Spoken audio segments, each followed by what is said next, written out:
A receptividade ao Cristo é maior no tempo de necessidade.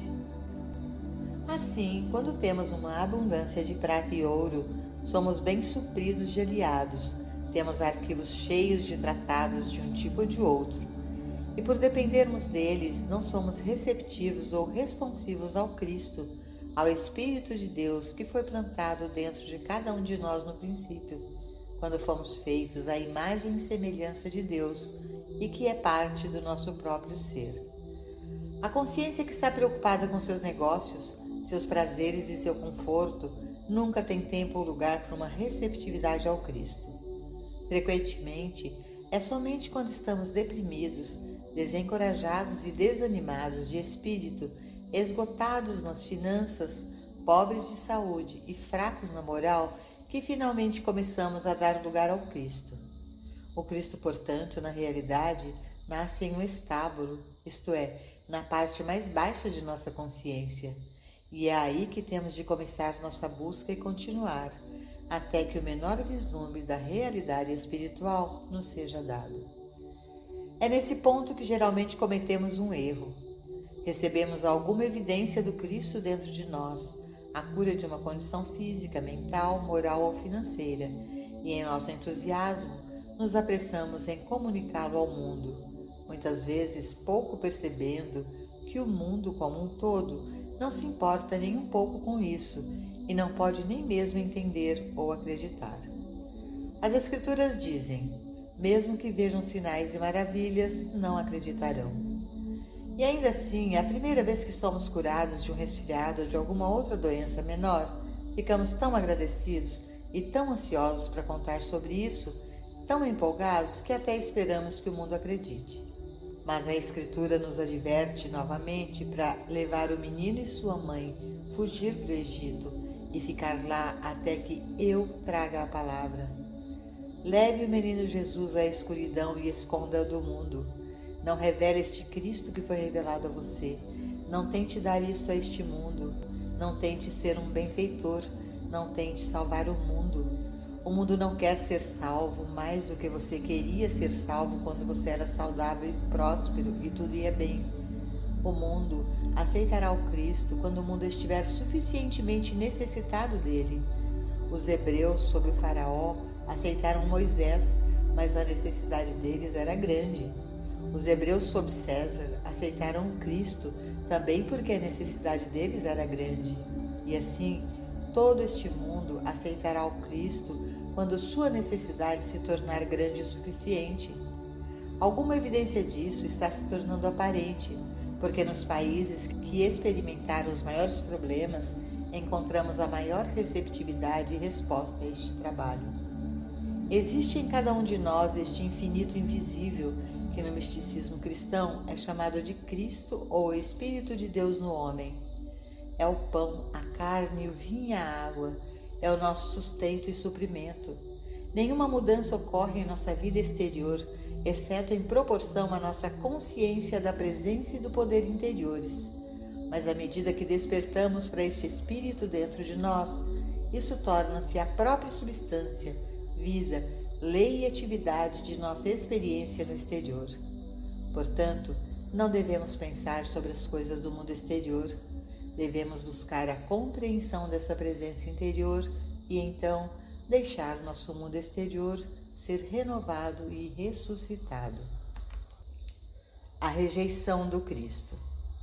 Após essa percepção que ocorre em nossa consciência durante nossos períodos de pecado, doença, falta ou infelicidade, o que podemos chamar de nascimento de Cristo no estábulo, somos levados passo a passo através das várias atividades do Cristo, testemunhando como Ele alimenta os famintos, cura os enfermos e ressuscita os mortos, até sermos levados ao ponto de rejeição do Cristo e, finalmente, a crucificação.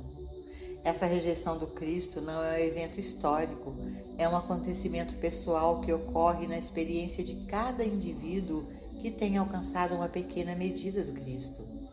É verdade que foi um evento que aconteceu há 2000 anos, mas também ocorreu há 4000 anos, há 6000 anos e 8000 anos atrás, e vem acontecendo a cada ano e todos os dias desde então.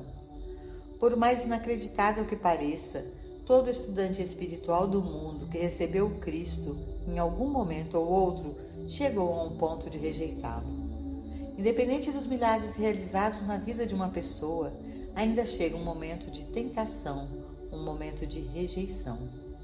Assim como essa tentação veio aos seguidores de Cristo há 2000 anos, como aconteceu com todo místico, assim também acontecerá com qualquer um que permaneça no caminho.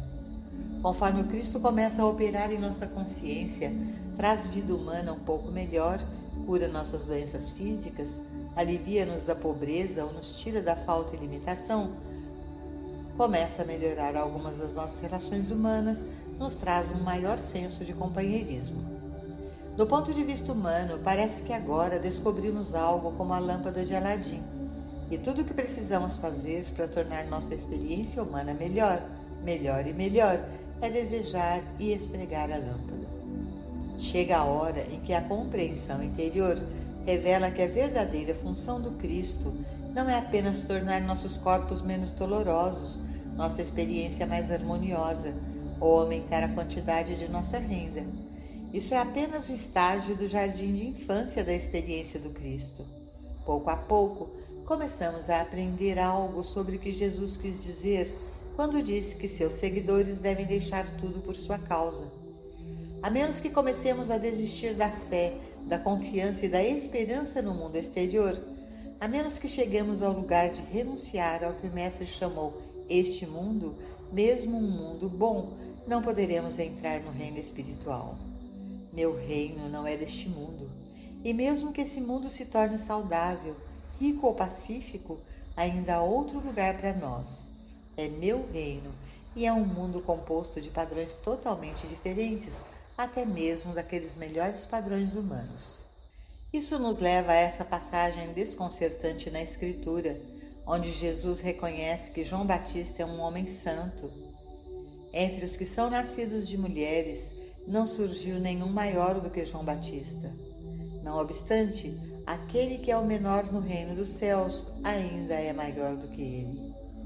Ali estava o maior e mais justo profeta hebreu, e, no entanto, o menor dos que haviam entrado no reino dos céus estava na frente dele.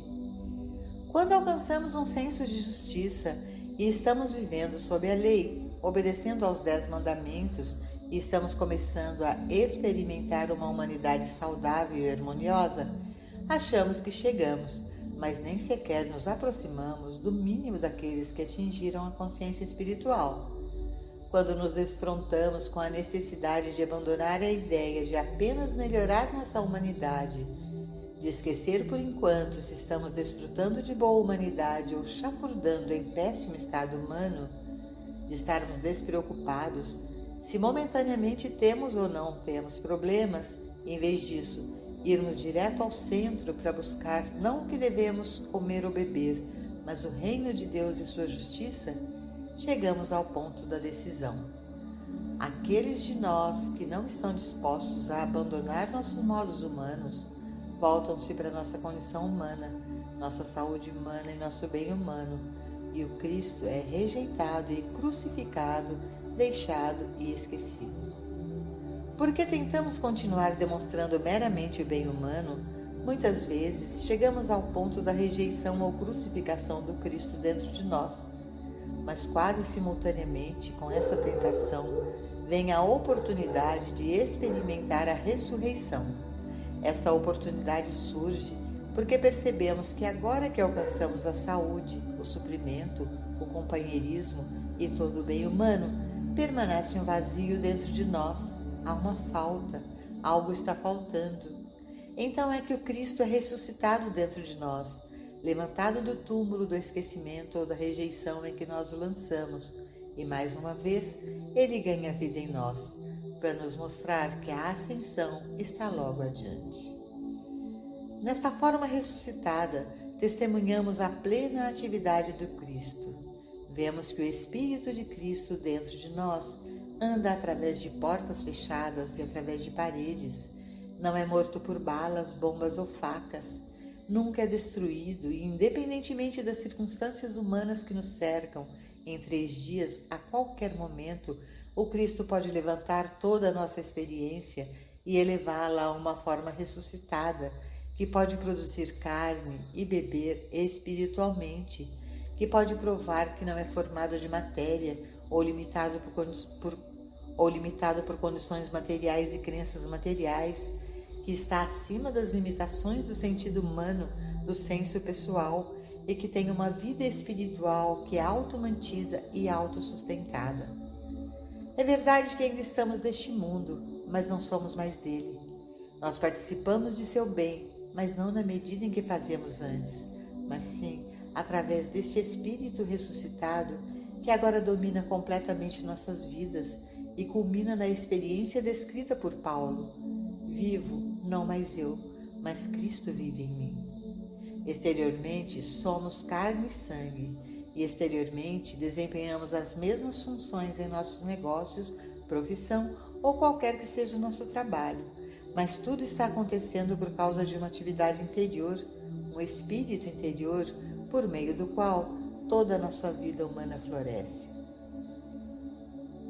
Quase todo aquele que alcança o Cristo, alcança-o, antes de mais nada, no seu estado de espírito mais deprimido ou degradado.